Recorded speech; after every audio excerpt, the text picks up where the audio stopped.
mienu boy amagana fo nyina drama mu nyina kwaba e ba DL 106.9 FM so a ebra so sensa modu anwumre yensa asoso no ya jebrese brane kenkan e de magana fo nyina ese wo man adwuma anwumre no sia e kase bo ensam no e twa no ho e Facebook no so a e DL 106.9 sadan so ana ye social media handles ni nyina no kase bo no enam so yantenta kase no so e DLFM online.com ensam no do a ye de enam se kase bo no de di mu akotiri bi enese wapani abo ni din se wo meye tourism minister Honorable Andrews Kofi Ejapa Mesa wa de atu da kirem se anti-gay bill no ye gitumu a ebe hadwen power tourism emunsam kasebo yi wo bete na me no kasai ensam troni a ne din ade Richard the last guy wa tabri mrahye bedwafo akogirem ewo eye Supreme Court ni nyina no ene se LGBTQI mra no wo se won pere so eno so munsam wo bete ye da so agirem ewo mrahye bedwafie na South Dai MP eye Honorable Nelson Roxen Dafia Mapo wo kirem se wo mo a asode agina se gay emna no ye tintim de ko atia no enya no wo kire se ko betimi akom eye court de na mom anamonto ni nyina no eye premature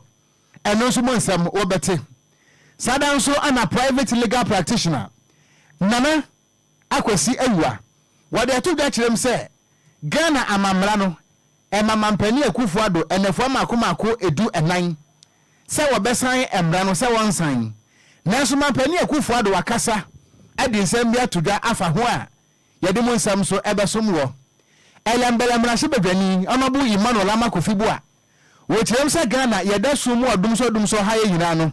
yamfa ho so bo emo Electricity Company of Ghana eno so nsam wo bete eno a ana GPRTU fo ene ahyenkafo ko bi betu da se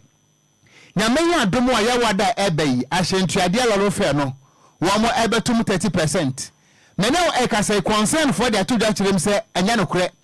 yento loro fe bia mu na wo mo beka asasem no emra ebedi wo mo a anya asem kotoa ye bekokofo dua nyamenya adomo a wokina na Ghana anya mfinhia duosianson na ho ana 67th independence celebration ne koso na ensam wa mpanfo de atuda efa ho no so anwumre emusam obete dodo no aka we ho ne de besom Ghana fo nyina ese anwumre no sia eka sebo na ensam wa de eba no emu de sa no manamo a na kwantankura amaje bresi brekin kan sam no de amawo edi amaje so eye Ghana stakat ya mitenkura Okogyeabour Ocran ensam no munchire mu ankasa enye gedrodam na yemfa emro DL News.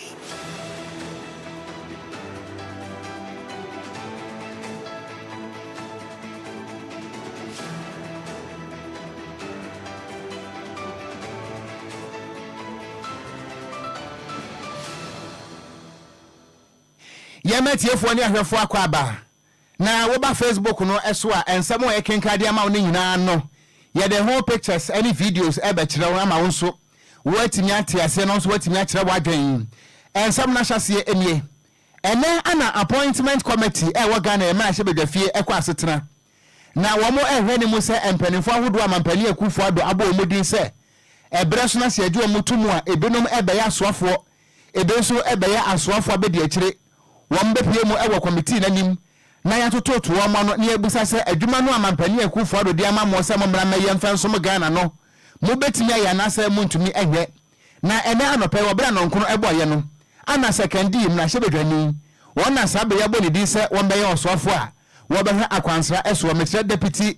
na se minister for tourism Honorable Andrews Kofi Ejapa Mesa wo be pie mu ewo committee no anim na wo bra nsambisa ne koso no ana committee members no ba kubusa no say human sexual right and na say a proper human sexual right and Ghanaian family values bill anti-LGBT bill no wo hefa na wogina say si an say pene so ma say koye tourism minister wo beka ho asem san eno ana Honorable Ejapa Mesa de to Ghana wo kirem say ewom say Ghana ye wo yen tradition yen tetie ya mamre ani amane na emom no say LGBT mra no say ditum say kridi na say ebeye dwuma anhwe na edinsunsuanso bone aba eye akwansra dwuma no emu wo kirem so obi wo hon ma wotene mam when ya Ghana and Kobeba. Now, so Essa and say game why I see a macquine into the Ebiana Senipano, where interest ever game, and that's when you're lesbian or bay. Senipano to say Ghana, pass emra, itias Hania Manua, Hana Wama. Nasa Senipano so a mansua, I can say you medium Sikaka Krababono, a subetimiate. Sada soon I watch him say, you were one more soa, at one more any interest, I was LGBTQ animals and so on. So one also to say a pass emra at Sanwa, Nenebeje Amo Beba. Name of the Okan Nano and the same. And Brano said, you to more a billion soon so bro for you so ye, implications, tourism so. Wabra Yura a Japan Mesa, what then some to Ghana in someone, appointment committee and him and Nano, I mean, our culture is our culture,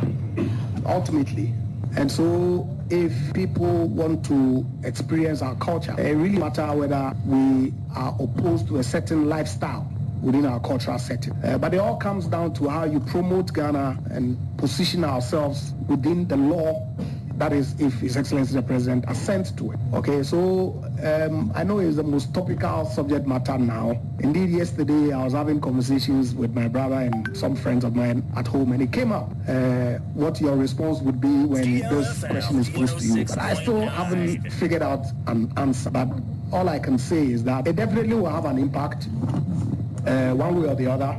Some people who believe that lifestyle should be allowed everywhere may find Ghana not an attractive place. Some people who believe in our culture would find Ghana an attractive place. And so it all comes down to how you market Ghana and what it is that we offer to the world. Ebusuafo ni ayeti yi secondary mra sebedwani amene okasa yi yabo ni din se tourism minister honorable Andrews Ejapa Mesa and ode sansem etudwa na eno achi no ana committee members ne baako ebusa se se wohwe World Travel and Tour year council anase committee report wa womo ede betudwa 2016 wa womo echire mu se womo a ebiebie adwuma no anase ewiase ayetie se wubie adwuma emu wa ha mo tichemu edu 10% no adwuma bi a wabie no ewo nsunsuanso ewa akwansra ho na eba ne sanso a na kire se wo mo a ebe adwuma ne nyina no efa baby no 10% no wono mo twaka ewo akwansram tourism mu sada nso ana so ho Ghana Statistical Service wono mo nso report wa ma bontre so 2016 no a na sa abre 2016 no Ghana fo ana wo mu nya adwuma ye no na eye wo ha mo nchichemu enwotwe achiripo enan eye 8.4% ana na 2016 anu ye Ghana fo a wo mo eni adwuma ye sesi amene wo kasai unemployment no akwani mu akwakoduru 14.7%. Se wo be ye tourism minister akwan ba so na befa wo betimi ede tourism no akreti nyuma ama Ghana fo nso enya bia ye na mo yentie se ne nsembisa ne koye ene anu yeso a honorable Andrews Ejapa Mesa wode eto committee no anim efa employment and tourism no ehu. The World Travel and Tour Council reported that 10% of every jobs created worldwide is connected to tourism. In 2016, the unemployment rate in this country, as reported by the Ghana Statistical Service, was 8.4%. Mr. Nominee, as I speak to you today, unemployment rates is 14.7%. If you were given the approval, what will you do to use tourism to be able to close up this gap? Using DLFM tourism to be able to create jobs in order that we are able to close up this gap. Thank you, Mr. Chairman. Chairman, I believe that the opportunities that exist in the tourism, creative arts, and culture space to create jobs cannot be overemphasized. Indeed, if you look at the data that you made reference to, the UNWTO data that you made reference to, it's clearly not in doubt the role that tourism can play in ensuring that jobs are created. To be able to do that, you need to put in the requisite investment. You need to develop your product that then becomes attractive for people to want to visit. You need to market. You need to assure quality. Enti ebusuafo ne ayeti yi eye emrahye bedwani a wote abanya so ema womanfo ne adehia wonom ewo secondary honorable Andrews Ejapa Mesa meno kase mampani akufu ado abonidi se appointment committee no agini tumu a wobaba ye osoafo a wobehwe akwansra eso minister for tourism ana yete ne nka no yeda so agina mu ewo nwumenu si akase bono eso a na yenwie ye ewo LGBT ane ho ensensem se de ejebo ejano wanya ba bedru se sometime ɛna no pɛ yi mu amodi mani edi yɛn kase ebo ahodo achie ene awia prem to bre kase ebo no ana yɛbɔ mo amane yɛ ɛyɛ anti-gay bill no a yɛapaaseɛ no nipa bi bonyo so ama nipa bi kura pɛsɛ wɔn mo de nsɛm no kopie mu ɛwɔ Supreme Court esan sɛ wɔn mo esusu sɛ gay ho mmara na yɛapaaseɛ no ebetietia nkɔfo bi fa ahodie so ɛne adeɛ na Ghana fo yɛ adwadwene ho sɛ na we de yɛ hwanya hwan na etu anamo ɛte saa nyankopɔn bedwa ne bruta adeɛ na ne abie ensɛm troni ne din ɛde Richard the last guy ana me no kasa wɔtintim nkrata lawsuit ɛde akopie mu ɛwɔ Supreme Court sɛ Supreme Court entwe Ghana mnahye bedwafie emegina court wanim na yemisa parliament sɛ ɛba ne sɛn ana wɔ mutimi pass saa amra no sɛ wo a obɛbɔge ho dawuro wo a obɛyɛ ge ni bi ni adeɛ no yɛmfa nkoto afiase emfinhia emiensa wɔpani Richard the last guy wɔ yɛnsɛm troni Ghana for dodo no anim no wɔkyerɛm sɛ saa amra no a mpanifo agye atomu ɛyɛ February bosumi ne da ne tɔso aduonu nwɔtwe no etietia Ghana fo ni bi fa ahodie so ɛno ntiri wɔn mpene da ɛmpene kyina ɛma saa amra no ɛnyɛ adwuma ɛwɔ kurom ha na ensɛm wɔde kɔ ma ɛyɛ parliament anasɛ wɔde ɛkɔ Supreme Court no deɛ wɔhwɛ ɛne sɛ Supreme Court ɛmfa taabo ɛnto mampani akufo ado so sɛ de bɛyɛ a ɛmra no wɔntimi asante anasɛ wɔntimi ɛnsan na ɛntimi ɛnyɛ adwuma afei nso no wɔhwɛ ne mu sɛ Supreme Court ɛde taabo ɛbɛto parliament clerk ana afei nso no Speaker of Parliament Yewura Urban Kingsford so manabagben yɛde bɛto wɔ mo so sɛ ɛyɛ proper human sexual right and their value mra no ɛntimi nyɛ adwuma wɔ Ghana ha ɛnɛ ɛnyɛ adwuma ɛkyina na wɔpani Richard Dalaskai ne nkrata wɔde pie mu ɛwɔ ɛyɛ fence Supreme Court no wɔba Facebook no so a ebi ada so wɔbɛtuma kenkai bi na nso ho sɛ ne sitie Facebook no yɛ adwuma ɛyɛ DL106.9 ɛno nti lawsuit a anasa interlocutory injunction a yɛde ato soɔ no mepakyɛw ana da soɔ no ɛnɛ ana wɔpani Richard the last guy wɔkɔ file ɛyɛ March bosom ne dato so enum ɛyɛ ɛnɛ brada yi ana ɔkɔ file na ne nyina no ɛne sɛ wɔkyerɛm sɛ Ghanafoɔ ɛwɔ mo fa ahodie na emom sɛ yɛ betintim mmra na emra no ɛne sɛ wobɔ gay hu dawura wokɔ fiase woyɛ gay lesbian wokɔ fiase deɛ wɔse dabi ɛnyɛ nsɛm twerɛdwuma no nkwa na otimi yɛ na emom wɔtiaseɛ paa sɛ saa deɛ no nso tietia mmrante no na ho behia sɛ Supreme Court nso etimi ba mu wei enam so ama mampani akufo ado nso de abeto dwa kyerɛm sɛ ɛnya deɛ sɛ wɔbɛsign ne assign ne kyina kɔpem bra Supreme Court bedi saa asɛm wei ebewie na mampani akufo ado nso akasa ne nsɛm a mampani akufo ado ɛkan no atwerɛ no brɔfo ɛno nso yɛde beto Facebook no so ama wɔn nso watimi ahwɛ bi na nke hwɛ ne mu sɛ sɛne esitie no ɔman Ghana mamra no ɛyɛ article 106 ɛma mampani akufo ado nafuo ma akoma ko edu nan sɛ yɛ paase mrawi a wɔn nso nsan ne na nso mampani akufo ado ne nsɛm no anada soɔ no wɔba Facebook no so a na mo twɛ sɛ mampani akufo ado ɔbɛkasa afɛ deɛ wɔn nso akasa kyerɛm sɛ mra no wɔntimi nsan ne ɛnsan ne kyina kɔpem bra Supreme Court ebedi saa asɛm no ebewie ɛno nti wohwɛ ɛyɛ lawsuit no a ɛyɛ Richard the last guy versus the Parliament House of Ghana mepachawa no so ada Facebook no so woba wobetima kenkan bi na sansem we nyina no a ɛkɔba no ana ningo prampram emrahye bedwani a wono so waka wo mo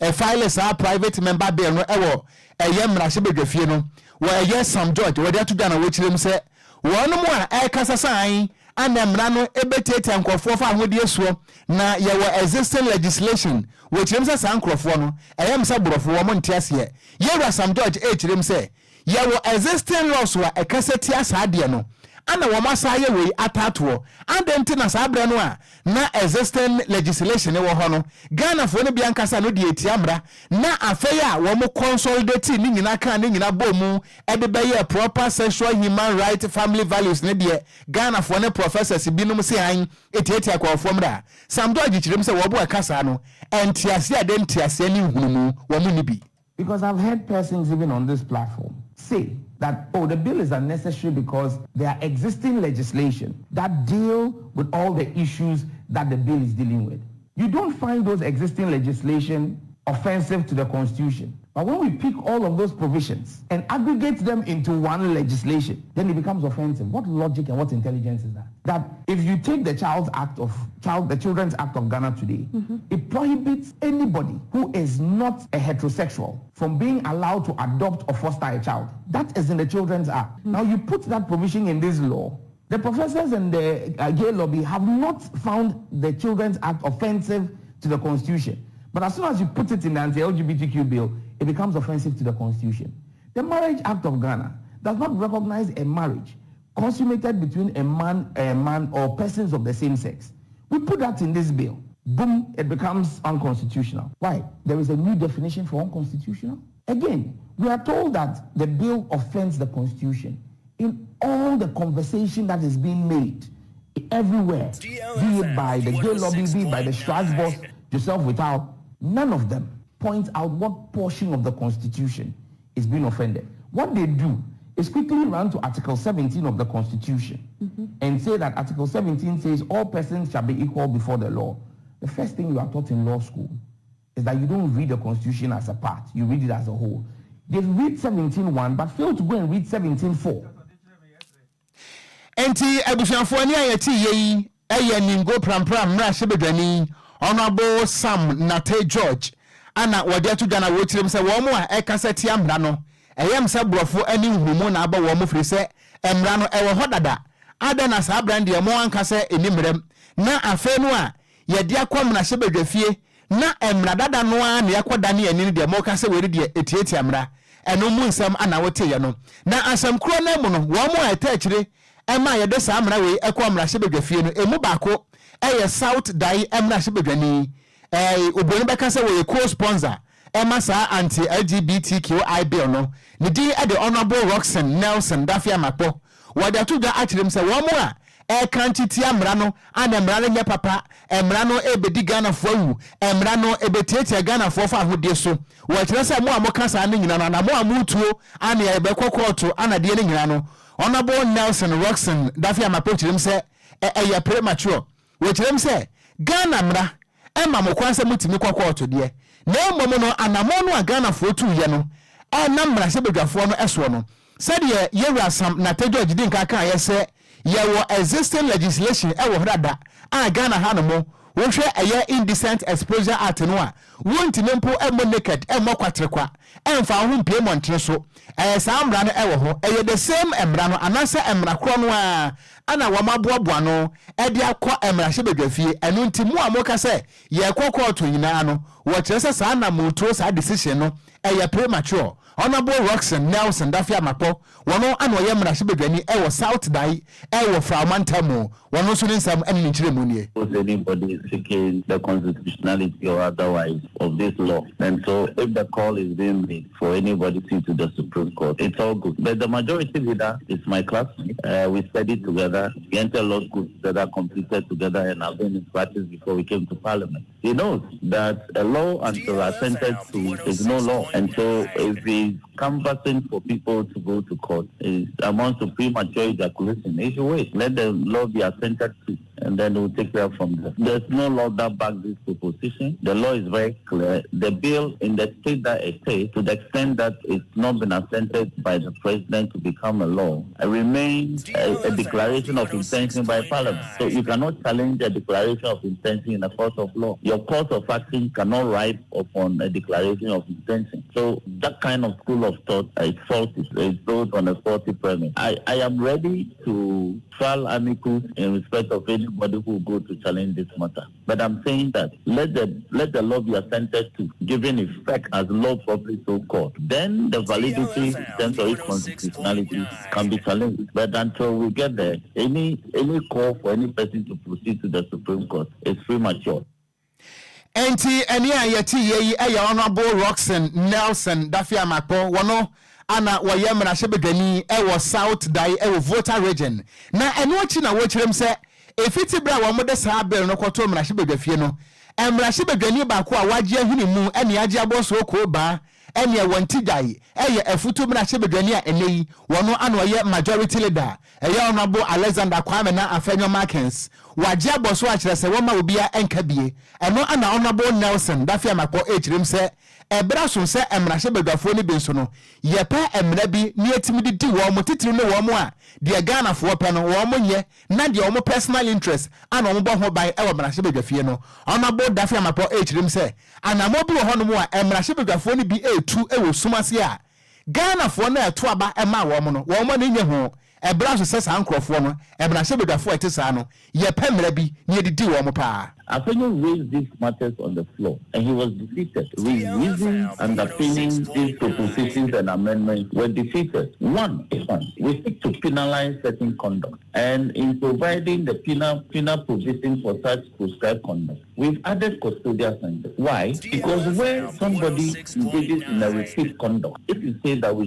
shouldn't impose a custodial sentence, and that is only the non-custodial, somebody can decide to engage in the conduct, he or she goes back to the court. The court is constrained in imposing only a fine. So we have made several other provisions where the court has the option to impose a fine or a custodial sentence or both. So it is not true that we will look at only custodial sentence and there's no option for a fine. It's only in respect of one or two offenses. In the other issue that they raised about the exercise of this editorial discretion by media house, persons are still reading the original bill as it came to Parliament. They've not affected their minds to the bill as has been presently passed by Parliament. It's gone through a lot of amendments. So for instance, in respect of section 10 and 11 of the law, we have subjected that to the provisions of the Constitution.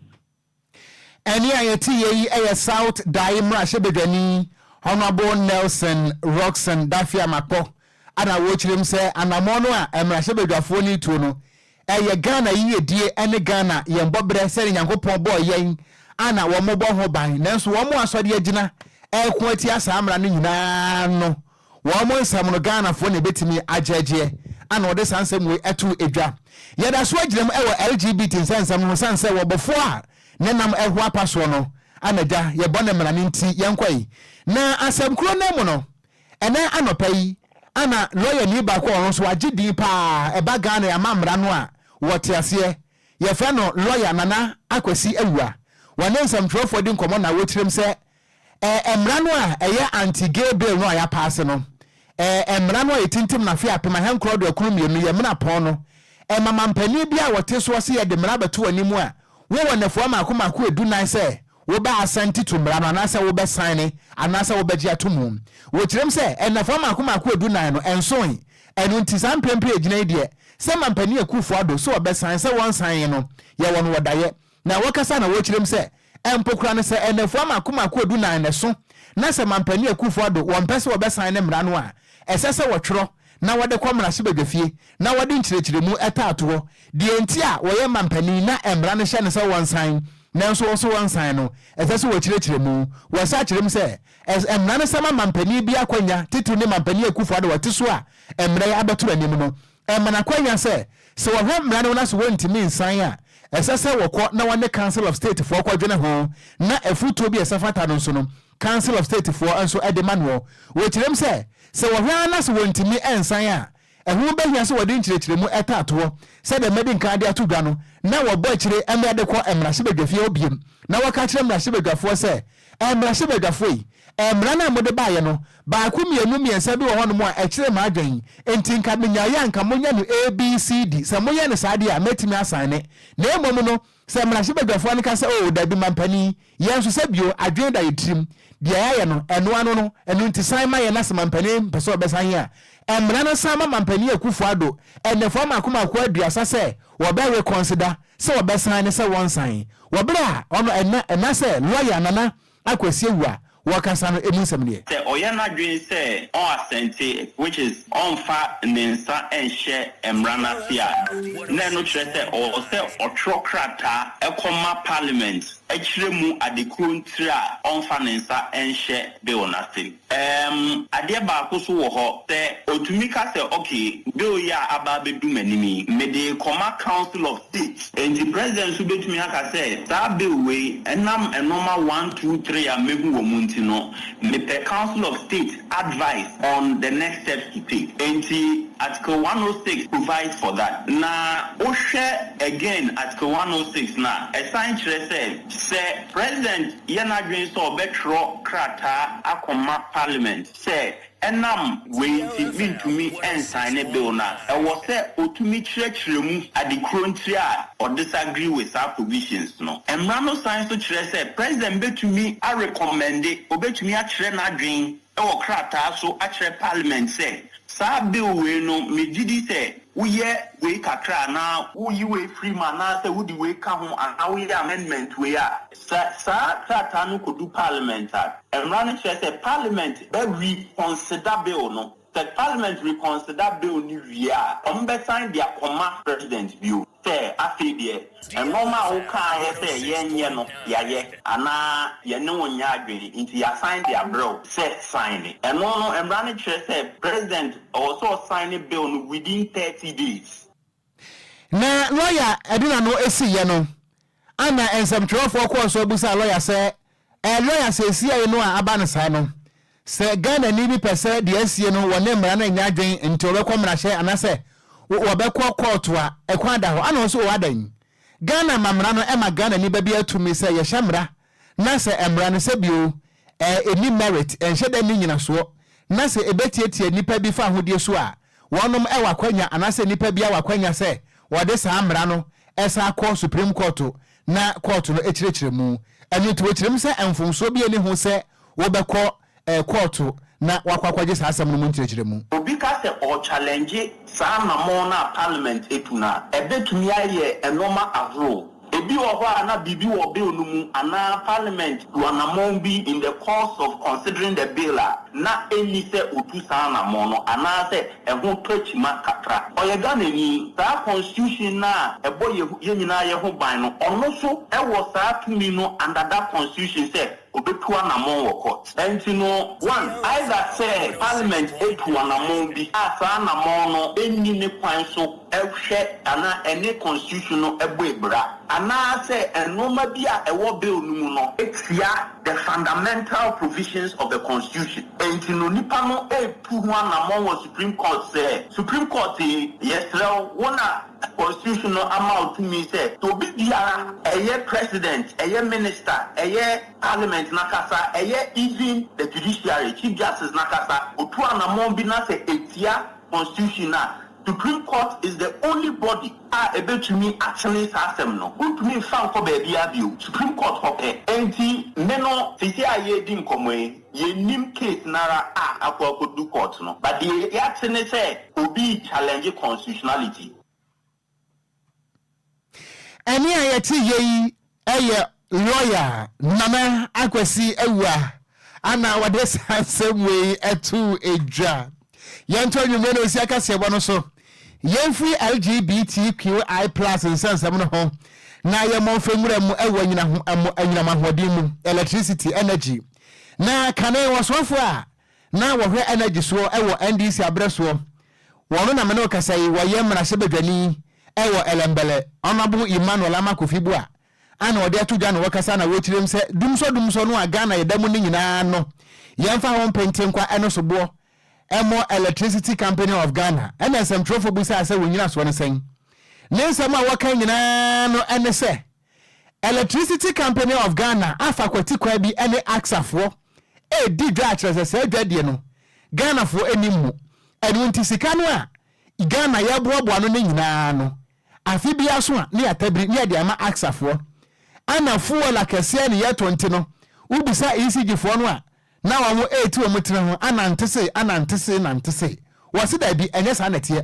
wasi wono wa ya energy minister pen ana woni mpefe se ECG omudwuma na omo eye no eya na mo eniensa de di nkan eye production transmission and distribution ayese senka we no enya de anka eden ede ma ECG na so no esanse ase wo mo no abai we press won yenka ECG fo asem ana de chi ana prefon predum na tese omudundum ho ani ade eno na onabo Emmanuel Amakofibu a yechirem se eyo how kase pa ase ye de sa asobo no ebo electricity company of Ghana. ECG is the weakest link in the value chain. It's the biggest headache in the energy sector, and it's a fact. If you recall, what causes doomsday not always one thing. It could be generational shortfall, the issue of fuel, and financial challenges in getting some of these things done. So it's always all these factors coming together to create doomsday. Today as we speak, and I'm happy the MB is on, today as we speak, the reason we don't have a generational shortfall and say that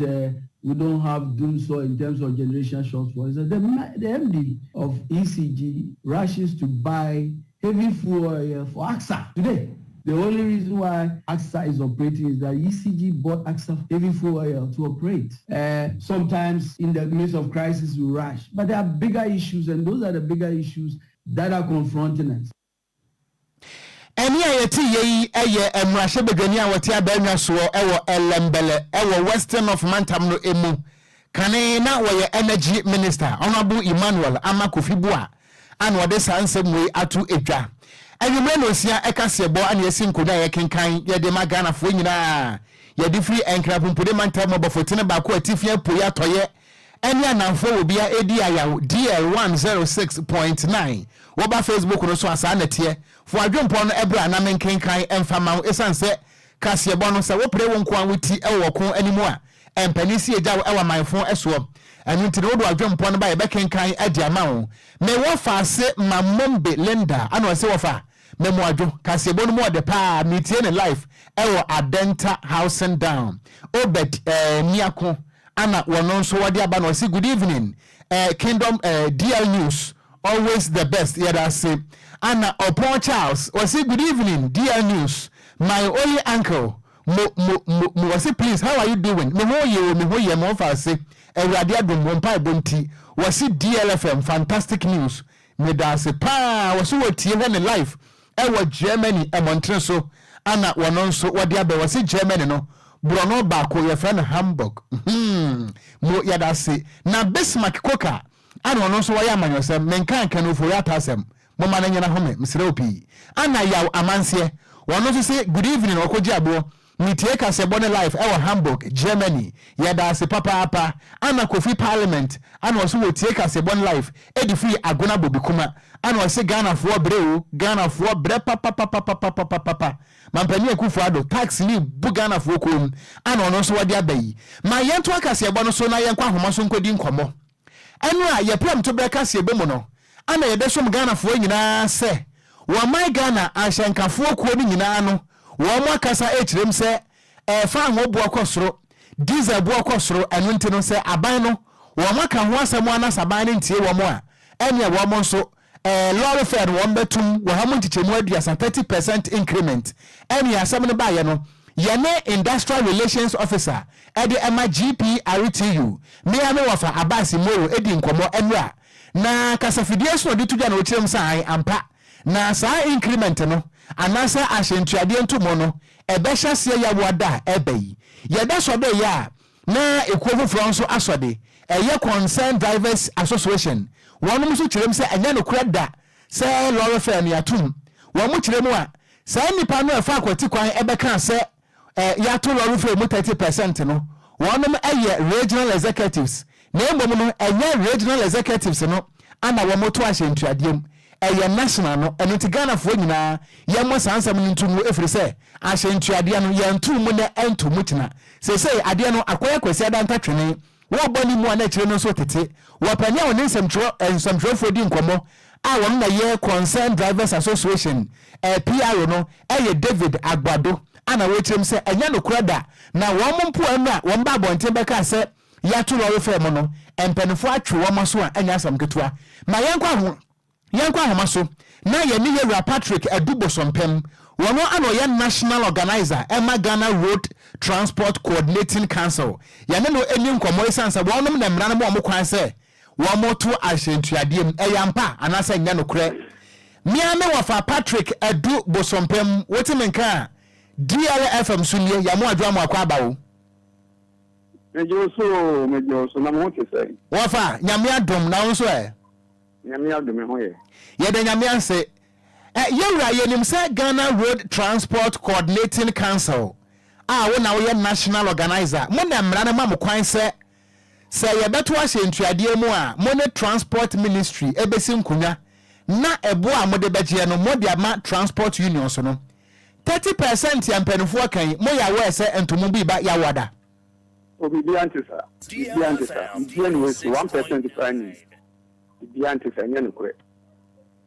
enti wuchire mu a ye ntumu se de ahyenkafo na ka no there be all kinds of 30%. Then you just get 30%. Then you just so. Oko bi so many men si wako admit ya si na wako chena ko. na ne ko san e ko fa ni man e be good store the 30% o gina dey so na be 20%. O se fan o bu okosoro sa na o mo ka. Oh, but fan no bu okosoro na no nche so to lorry film. Your percentage a group and san ya to lorry film. Ono a waka san ko ba Ghana be ka da be. Last year to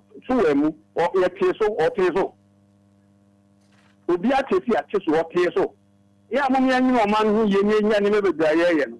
O man nya nya ye de o. Eye ye nya de me nya Nigeria ni. Ni to go ni Ghana ni. E Ghana ko yi a ni hu beto mi. Ni hu go fo ni na Ghana ko ni hu beto yi. Ana na nko akogya be bia ka to be 30% on what grounds? Ya mo ye ne bi o mo ntwe bo ase ni ne hu ko akiri. O man ye nya pepe eye yi o. Ya wo nko na pepe yi. Ne se different na wo ye sa de ja ina mo Wafa say no Ghana Road Transport Coordinating Council. Mu otumi say the abayi mo betwe mpanifo adwesi so. Enya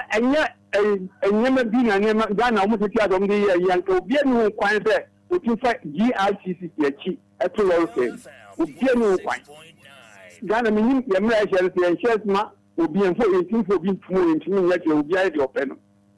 O ma de ko nya ya chini akumu na o mani mu adwo yenya to o mani mu adwo yenya ho toye ye ba ko pon enko na dina e kanu e ko bia endi o mu ye bibia o mu nyene ho nko achi pa sa mata o me ka so ma o mu nyene ho nko achi pa sa no maka enti ga ka be dienti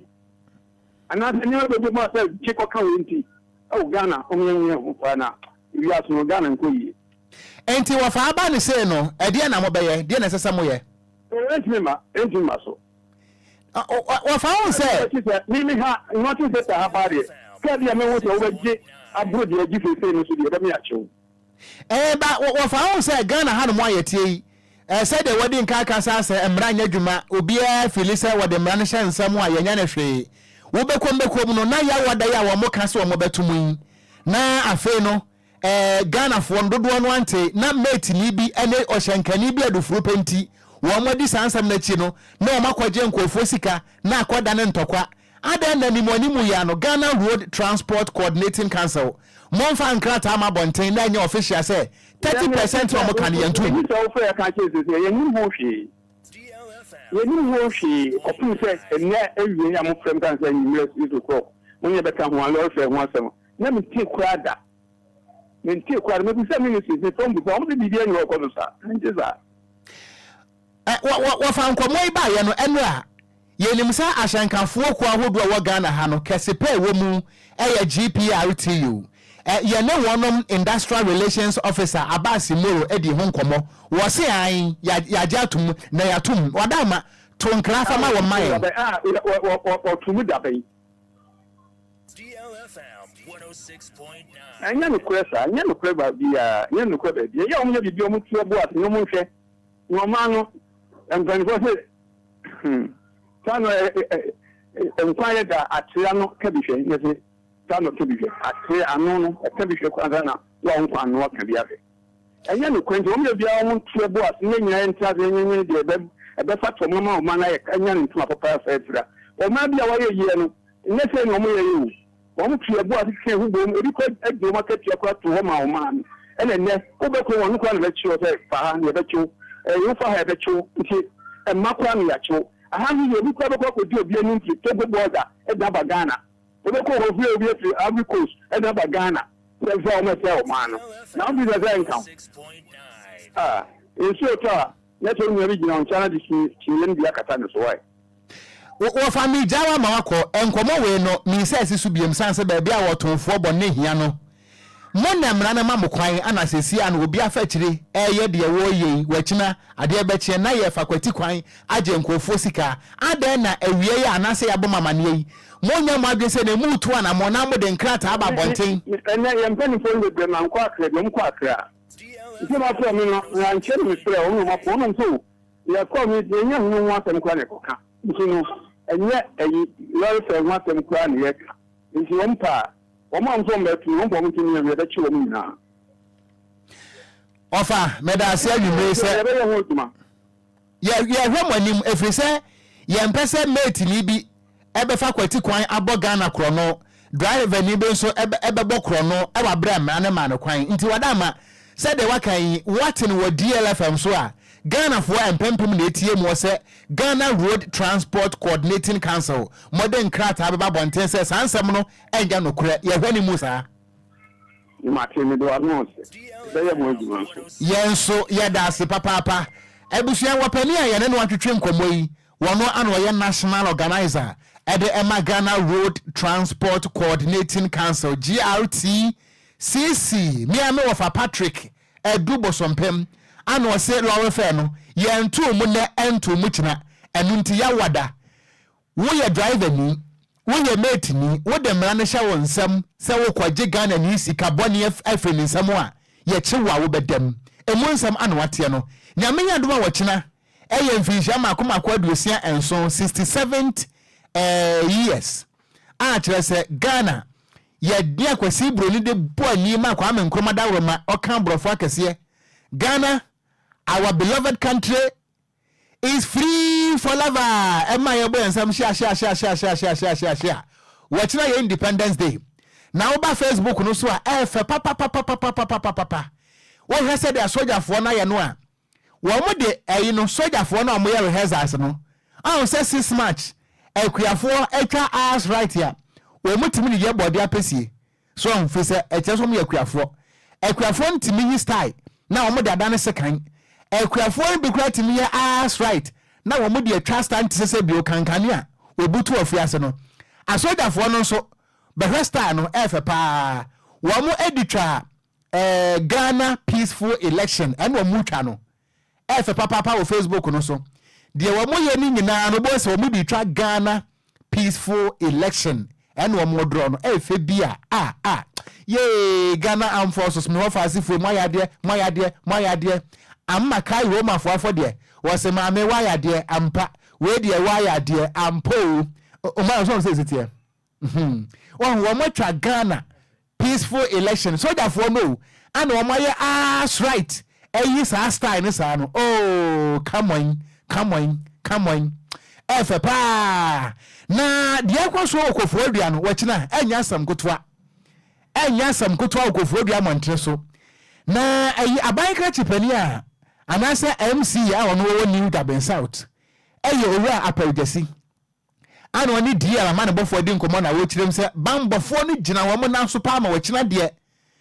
wo ya wa adwene se wo bedi bone ewo kofo adua emra no ebetwe pieto afa okon ho emisem die security situation no very tight. The military has taken total control. Police, our from prison for fire for immigration, customs. Obia our jumedia wodi. Enti unia ukobo ho pem se aha na oba be bo ko no dia. Then you know what to pay to. If we say a new one we national security and are taking control. Enye enkwada adwuma na ye yem. Enti mesre obia nka de command to ne yem. Eni kwan se obo humpem oba se oba behwebi na ewia wakofia so na emum se wo se oba no aba be wia de a enye oni security for no be dipa o ma ye krado so ewia se des anete se wo fro patapa hyen a yesi wo ewa so tronkwanta enu nti wachina mo amai mo adwen se mo de bra kronfo ehoda mbakwa kwaye mo national service ewa krono bomu no mo ni police fo ndi be sie ni asoja fo na hwade a weapon ho enu nti de wachina be kwaso okofo odua no wo ba Facebook no so a efe pa ewurade ye na enu achi anama ne bofo ene kofo odua montre so ade hye ni bidi nkomo na ebi mu kire sesa nkanya 6 March no a anka Ghana flag kura no a esen helicopter to no nkomo hu bi da mu bi entie bi kakra the atmosphere na wo kofo odua no am say I interesting because ade bi wo ho na kofo odua fo no bebre na ehu da se be hu da bia helicopters na de nam wimu na de what the flag na de asensen ho no na enye easy say bia betumi enye opportunity to see that wa sambo ni pane na de no na mesia amokas no eye we no na ma ahanso ni jaba ahanso ayefe park ni di stadium ni na minim ha ba ye say no bibia sesa aha yefe o ma ye bibia fefe na ma enije so abakuru enti aniji aba krom se portals e wokofodua mampani ba ho nti yesese no Awurade yetua ne nyina na mutiri nkwa pa se Ghana hanom ayie ba yegu kota anado ye be 6 match ya ne yegu kota anado sankanye 6 match de a anke nipa ntamnem kunkure last month mi kokofodua ansabre 190 years anum kwa na atutu sei nam se kofodua kwan asa kwafuom when am kwa no so asa kwafuom afuom yei oh dabi aba meraho wachina rehearsals e de kokofodua enie and the flag freedom had we to will to with the fearless honesty and make our nation great and strong. We shall away, all mine forevermore. We shall away, all mine forevermore.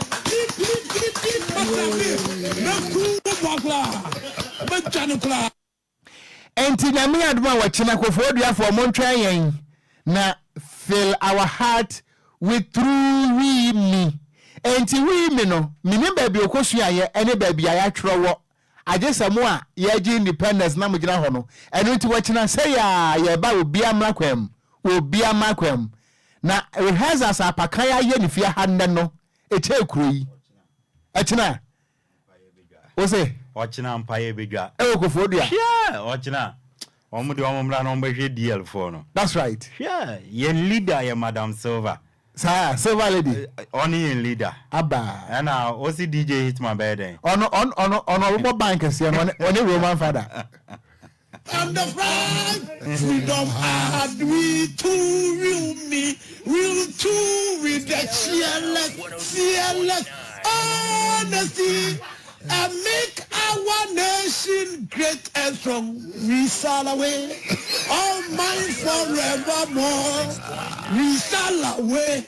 all mine forevermore.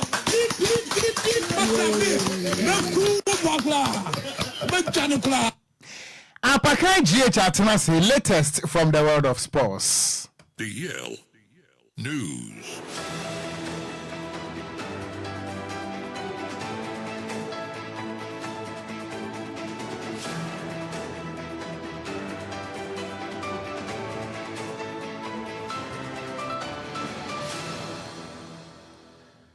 Right, Abusian Samo Bibiala John Mo Bibiala Kwabam from DL 106.9 FM Casa Fideo and that brother Numere non Siaka Sebo so Mary Dusa Goodiamun Sama Wasono ye de Ebedan Ghana Goodiamun Samoa and of course microphone close to the wa ya Baba Nina no Busia ye de Ebro mi ameden Samna Brono e dia meje sono eya Yesu ano de share Apakan GH the Blessed King in 10 times so yenshen Samna sem famaria yensha sem from fifie ye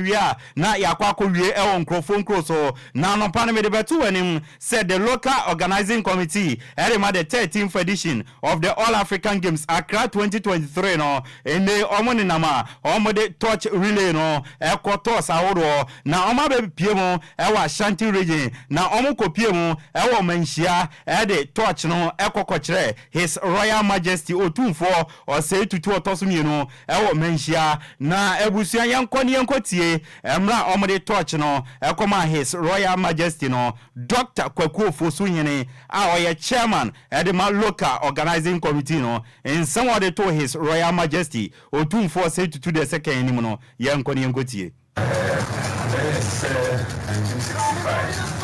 Africa men going and decided to obey African Games. Today, all African Games and through 2013, we decided to obey African Games. And they do different to do that. Today, and the year 58 years. Yeah, it's 2018. And I'm just renting another but the first year. Dr. Kweku Ofo-Suasale, chairman of the local organizing committee, and I oten in Castle Boy His Royal Majesty, Otum for say to Amani and Yentia, or mobile editor, never channel. Now, or mobile money and His Royal Majesty, Otum for say to Tosumino, and so Ekasai, a 2 Ahudopi, a boy Ghana Mampenia Basso, Wajatum, I'm a Ghana, a host to all African Games. No.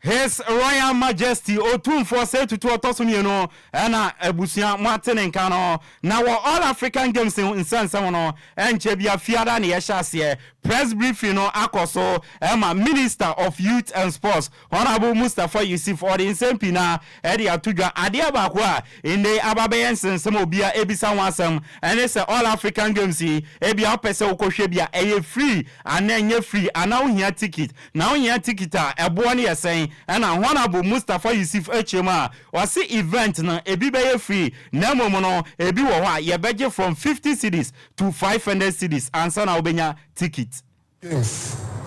How much it's going to cost because you logged on that place on the link and it's saying 500 cedis to the for your information the ticketing range from 50 Ghana cedis all the way to 500 cedis and even sometimes maybe 1,000 cedis. But if you want to buy a ticket and come and sit at the VVIP at the table tennis, then you should be ready to pay more. If you want to buy a Honorable Mustafa Yusuf, Minister of Youth and Sports, and our Tenenka, say Wakasa area for ticket concerning all African Games. Now, you want some area to him. A branch for Joseph Pencil, a branch or a Ghana and you Bobo Boypa, Menoka say no Belgium, now so Wakako Piemo, our LA Galazia, so our my your friend USA Muna weekend way or born in first game Edema Tima, your friend LA Galazi, and what she go ASS, and on a branch for Joseph Pencil, a Casso Chuma, or seen a near G. Say washe ni first goal Ediama Ele Galazi na emini a lot to him na mro kwa bobo no ne maame ne ne sister eka kire no so be she go nti go no share no na nya ne wanwa bebiri. So I for me I'm really happy that I scored my first goal, especially in those collects. It really means a lot to me also because my sister and my mom also told me that I'm going to score today, so I should just keep the faith, and it just happened. So the moment it just happened, I just think about them. So I just want to say a very big thank you to them and the fans and everybody. Joseph Pencil player Edema Bobo Kwa Yefene LA Galazi and a Watson and Kano Nana Paramede to wedding say Bobo Kwa Yefene Media Mass Sporting Club Omane Bobo Kwa Yefene Anasa Omo Maya Yefene UAE Oma sign cooperation agreement na Kasama for Edema Bobo Kwa Yefene Media Mass Sporting Club Yefene Patrick Akoto Wakasa Achem Sampa Omane Bobo Kwa Yefene Anasa no Oma sign cooperation agreement na agreement way Ebeboa media mabobo konipa. Well, you find a very important cooperation agreement. You see, Ebeboa and club. Indeed, from the participation in the CAF Champions League for the first time. I'm not sure how many one of the top clubs in the Emirates region.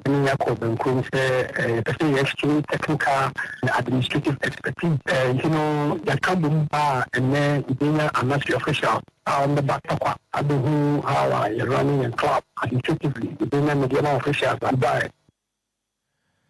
Patrick Akoto Kasama for Edema Bobo Kwa, your friend Media Mass Sporting Club, Era Watin and Kano. Now, President Capono, and Yatoja Bobo Kwa, friend Kumasia Santa Kotoko, and Bobo Kwa, your friend Asek Mimosas of Ivory Coast, and the boy in German Aquaria, Bobo Kwa, friend Asek Mimosa, Echi Kumasia Santa Kotoko, Bome Camino, and Momuti Muba Quintimino Casadia, President Cup 2024 no Asek Mimosa Agia omode ko Ivory Coast ye de won some ede to anim na ya sore so no kopiemo e won crofon cross so e wa monane a UEFA Champions League round of 16 second leg no e baso wo kopiemo e wa Alliance Arena e wa Germany a referee Slavko Vincic a office Slovenia na e bekwa kodi sa game no Bobo ko friend Bayern Munich etna fie no mane Lazio e de abo ni first leg no Bobo ko friend Lazio etna Italy eche Bayern Munich bo ma kaba kwa o management Bayern bet ma qualify dia ajo mo she 2 unanswered goals or more ye de won some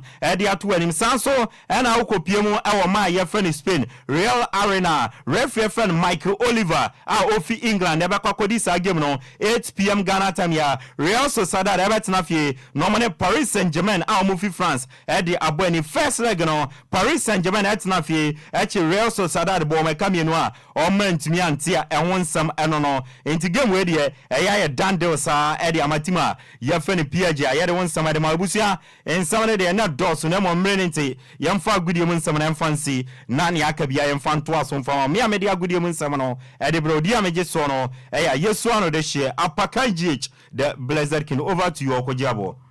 Mera se ebusia ma memra wonchen na yemfa sofa na yenso fa no yemfa ento aso emfa emamo na enwumre asamo a yede emamo no eye ba kope de ewo court no de yenka ho asem mpamcho muntie ni ye pa o asem wo court a yenka ho asem okofa ho asem ba mesre wada hwe amahwu fian mo fa na akasa no mesre wada LGBT emrai dia kwa kodri money mampani ekufu adon kasa mamo nka nko court ho de no because asem no court na emom no article 106 ne de ema mampani akwanya se enefo makomako edu 9 14 days asese wo sign ana asem na court na emom ye court de ne ye ka he na obi ama ho mesremo mempese me kwantamaja court no na emom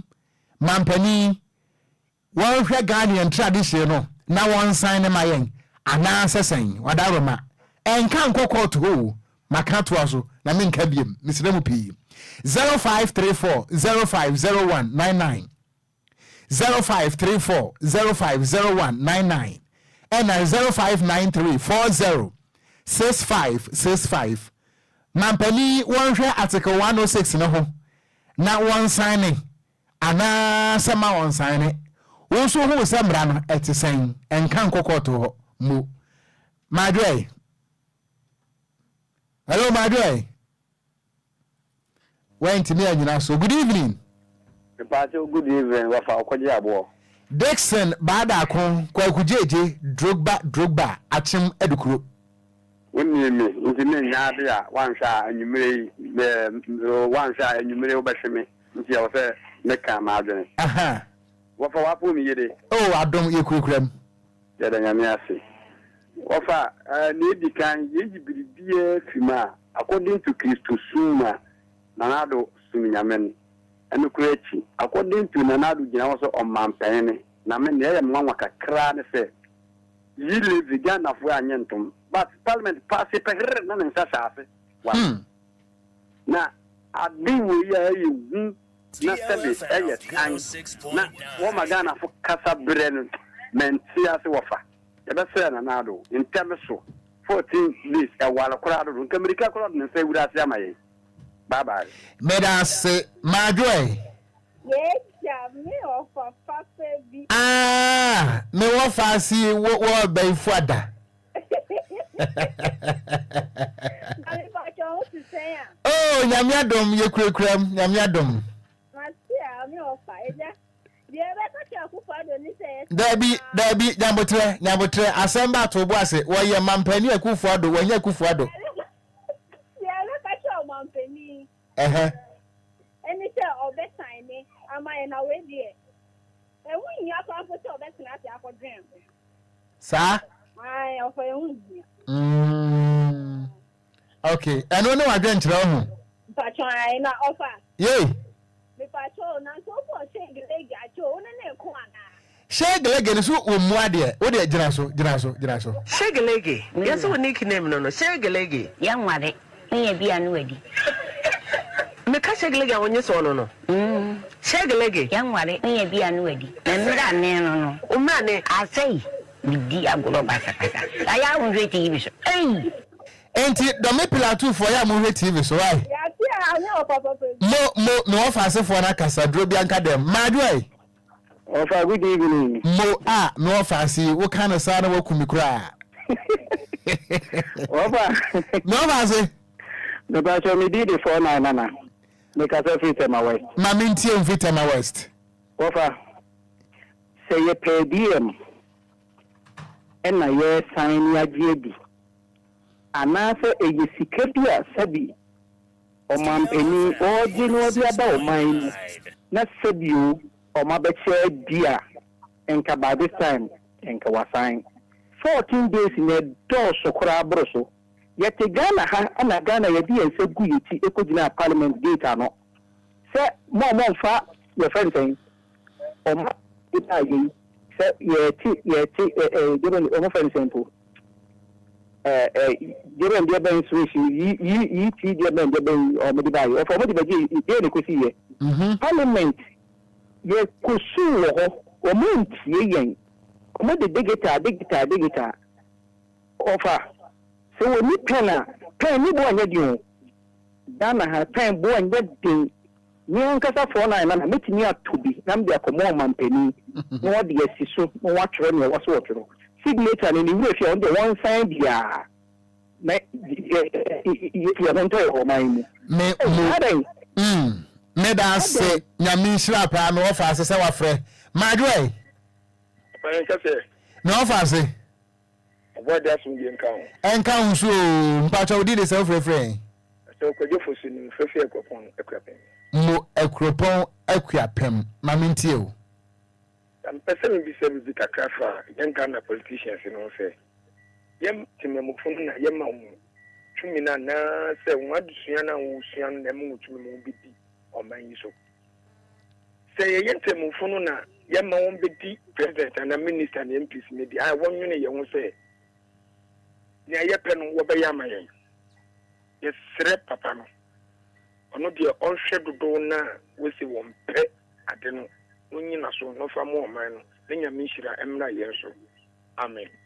meda se papa okay kan Ghana ya mamra no a wubie mu a de ema wakwaba ye preamble no was it the sovereignty of the Republic of Ghana resides in the hands of the people sovereignty no ye wo mine to me no wo yen Ghana for nsam na enso ene ade na tane madwai yeah no fa se beni o